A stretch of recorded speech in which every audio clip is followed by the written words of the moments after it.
Et donc nous allons donner la parole à Yannick Strottner, la parole à un chef qui est conseiller culinaire. Yannick, bienvenue, rejoignez-moi sur scène. Vous êtes de formation cuisinier, chocolatier, glacier, confiseur, si j'ai bien tout noté. Vous êtes président fondateur de Strottner Culinaire. Vous enfilez votre blouse de travail, voilà, on ne vous ment pas, c'est un vrai chef. Et vous accompagnez les entreprises agroalimentaires, en particulier leur R&D, effectivement dans les processus d'amélioration des recettes, des entreprises de toute taille. Et vous avez une philosophie du bon et du bien, Yannick, on peut qu'adhérer. Alors, Yannick, bonjour déjà. Bonjour Pierre. À vous la parole. Ma première question, c'est que vous avez assisté à notre matinée. Vous avez vu que les entreprises mènent des efforts, qu'il y a une attente des consommateurs. Pour autant, ces efforts nous paraissent encore méconnus ou à faire connaître. Là-dessus, qu'est-ce qu'on pourrait faire ? Effectivement, ma profession, c'est conseiller culinaire. Hein. C'est vraiment le lien entre effectivement le producteur et le consommateur, puis avec tout ce qui gravite autour. Et c'est effectivement de pouvoir faire connaître le produit, l'éleveur, notamment pour tous les produits, après que ce soit agricole et tout ça. Mais voilà, c'est vraiment le lien qu'on a entre le consommateur et le producteur et le transformateur. Alors, le faire connaître, ça veut dire quoi concrètement? Qu'est-ce qu'un chef apporte? Est-ce que c'est déjà peut-être une légitimité à un produit? Parce que vous ne faites pas que le faire connaître, j'imagine que vous intervenez sur les recettes. Alors, justement, oui, c'est toute la complexité qu'on peut avoir, parce qu'on est un peu des magiciens, c'est qu'on va utiliser des ingrédients, mais il va falloir, on ne va pas créer une recette en une journée, quoi. C'est toute une étude. Certains produits vont se travailler très facilement et d'autres un peu moins. Donc là, il va falloir intervenir et transformer déjà à notre niveau pour pouvoir l'adapter à certaines recettes. Et donc ça veut dire quoi concrètement quand on parle des axes santé, des axes respect de l'environnement? Vous êtes plutôt dans le plaisir, le goût. Comment vous arrivez à combiner en fait les différentes attentes?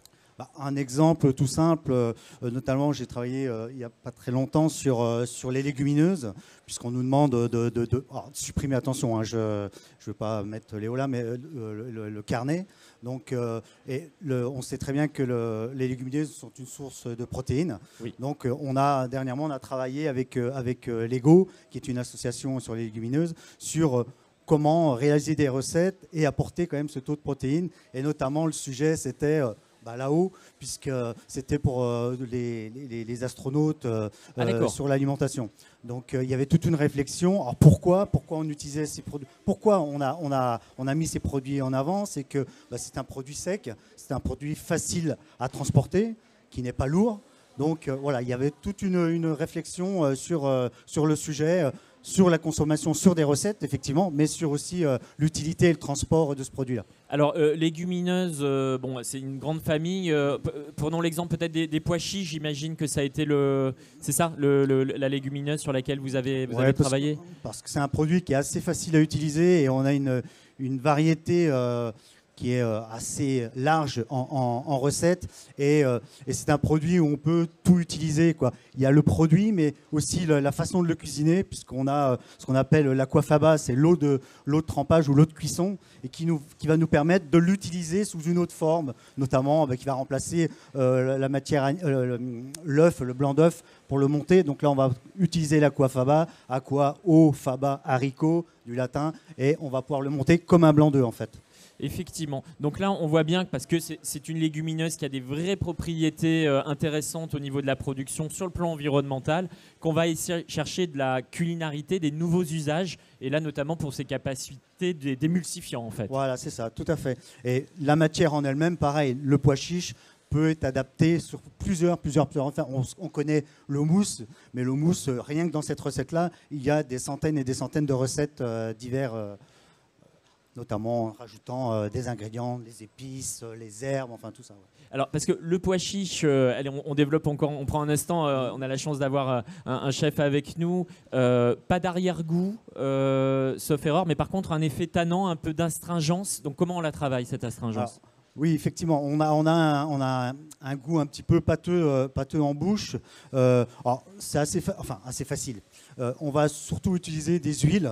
hein. On va apporter quelque chose justement pour non seulement une mastication, mais aussi une déglutition. Donc généralement, c'est toujours un corps gras qui va nous aider aussi à camoufler un petit peu ce caractère-là, en tout cas. Associé avec un corps gras. On a pris l'exemple des légumineuses. Tout à l'heure, dans la salle, on a parlé du sarrasin, avec la problématique, effectivement, de l'origine du sarrasin. Vous avez travaillé, je crois, avec des opérateurs de cette filière Oui, effectivement, on a travaillé un petit peu. C'était un petit peu différent, parce qu'en fait, l'idée, c'était... j'ai une entreprise qui est venue et qui m'a demandé de travailler sur une recette... je ne peux pas trop en parler parce que c'est encore... mais sur une recette où il voulait inclure, normalement que du blé, mais là, il voulait inclure du sarrasin. Et la complexité de mettre du sarrasin tel que, notamment une farine, c'est qu'on ne va pas avoir la même façon de la travailler. Elle ne va pas être aussi modelable que le blé. Donc, parce qu'il n'y a pas de gluten, tout simplement. Voilà, c'est ça. Et en fait, c'est tout simple, ça paraît tout bête comme ça, mais en fait, ce que j'ai fait, c'est que j'ai pris cette matière de farine de sarrasin, et au lieu d'en mettre 30 à 40%, j'en ai mis que 15% parce que je l'ai torréfié, en fait. D'accord. J'ai pris ma masse de farine, je l'ai torréfiée au four pendant un certain temps, ce qui a fait que ça a un exhausteur de goût, et on en met beaucoup moins, donc il est plus facile à le travailler. D'accord, je comprends, effectivement. Alors, je reviens au sujet en fait de cette fin de matinée, c'est la mise en valeur. Donc, on voit qu'effectivement, vous avez un apport au niveau de la R&D pour effectivement trouver de nouveaux usages. On voit effectivement que vous apportez la légitimité d'un chef. Pour autant, comment aller convaincre les consommateurs de l'intérêt de ces nouveaux usages?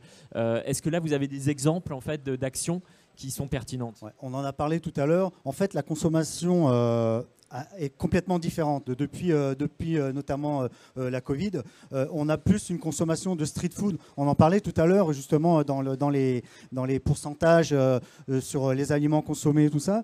On est plus axé là-dessus. Alors, c'est quelque chose qui était déjà plutôt... une restauration anglo-saxonne où du début de la journée jusqu'à la fin de la journée, ils consommaient comme ça. Nous, en France, c'était plutôt le moment du midi. Mais le moment du midi, on sait très bien qu'on a une heure de repas ici en France, que dans les pays anglo-saxons, mais même aussi pour la Belgique. Là, je pars en Belgique la semaine prochaine. Et ils ont une consommation qui est beaucoup plus réduite. Donc, tout de suite, des recettes qui sont plus rapides. Donc, on va consommer plus de la street food et des recettes. Et on le voyait d'ailleurs dans les pourcentages, oui, sur ces aliments-là qui sont plus mise en avant que sur une cuisine plus élaborée, en tout cas. Effectivement, on voit que certes le modèle français de prise de repas très rituel résiste, mais pour autant il est en train de s'éroder et on assiste à un fractionnement des repas beaucoup plus important. Ouais. Et on le voit notamment dans les pourcentages sur la cuisine, sur les plats cuisinés, où c'est monté en flèche. On parlait aussi du surgelé qui a baissé un peu, ce qui est un peu logique, entre parenthèses, parce que effectivement ces plats cuisinés sont en avant, oui, sont mis en avant en tout cas. Oui. Et alors donc une évolution des usages de consommation, et donc là comment aller effectivement vers ces nouveaux usages et convaincre le consommateur effectivement d'arguments nouveaux, d'arguments en lien avec respect de l'environnement et la santé? C'est tout simple, c'est des bons produits. On avait la fâcheuse, je parle de ça il y a un petit peu de ça quand même, un petit peu de temps, mais on avait l'habitude d'avoir dans les plats transformés pas toujours les ingrédients les plus valorisants. Et là, en fait, on voit très bien que le consommateur ne veut plus cuisiner, ou moins, mais par contre, dans les produits qu'il va choisir, les produits élaborés, il veut les bons produits. Que ça soit du début jusqu'à la fin de la recette, on va essayer, on va enlever tous ces sels, ces nitrates, tous ces conservateurs. On va vraiment vers une cuisine des ingrédients bons.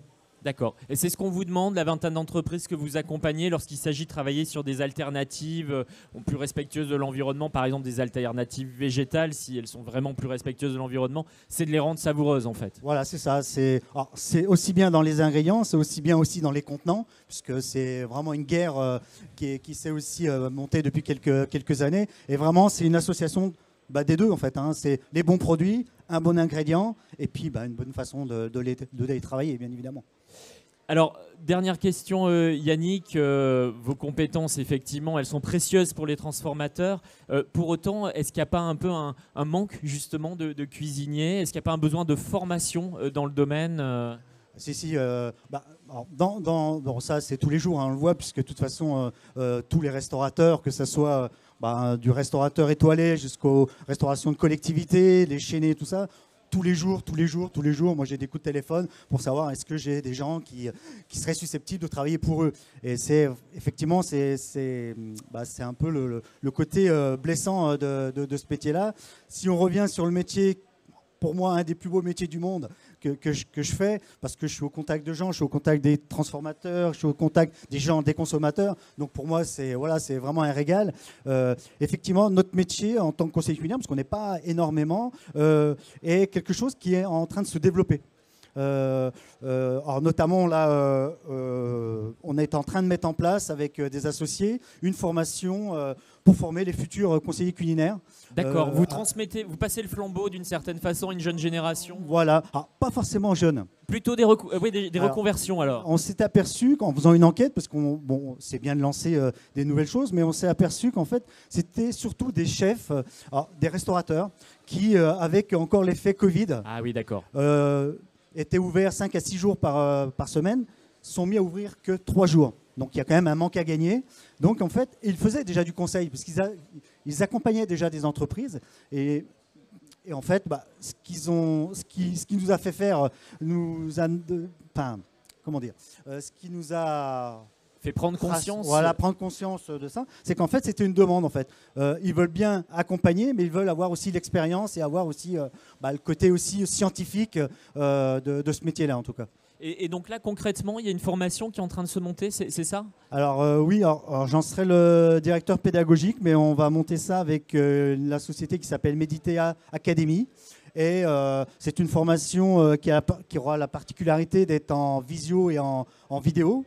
Et elle sera diplômante puisque ça sera un DU et on sera accompagné par l'université de Valence en Espagne. De Valence en Espagne, donc peut-être avec une couleur méditerranéenne à la cuisine ou pas spécialement La cuisine, c'est la cuisine du monde. Hein, ouais. Mais effectivement, ils sont plus axés sur tout ce qui est le bassin méditerranéen. Mais là, l'occasion, pour lancer ce projet-là, ça sera essentiellement pour le territoire national. Et après, on verra, parce qu'on a déjà le Canada aussi qui nous demande, enfin la Belgique aussi qui nous demande. Enfin voilà, il y a d'autres pays qui vont s'associer à nous après. Et en France, vous avez eu des premiers contacts aussi ou... Alors, ça commence au mois de septembre 2022. Ah d'accord. On est obligé de retarder avec la Covid.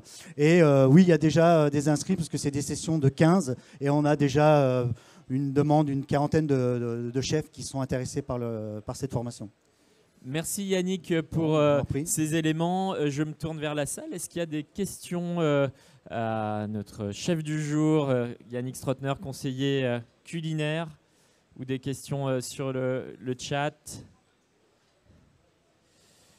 Non, et ben, si pas de questions, on peut l'applaudir et le remercier. Merci à vous, Merci Yannick, et je retiens à travers les diverses interventions que de nombreux efforts sont menés, mais qu'un travail de pédagogie reste d'actualité, il reste essentiel pour mieux les partager auprès du consommateur final. Merci pour votre attention, profitez bien du salon pour les présents, et puis retrouvez-nous sur mysafia.com pour les conférences suivantes et autres temps forts. Très bonne journée à tous, merci.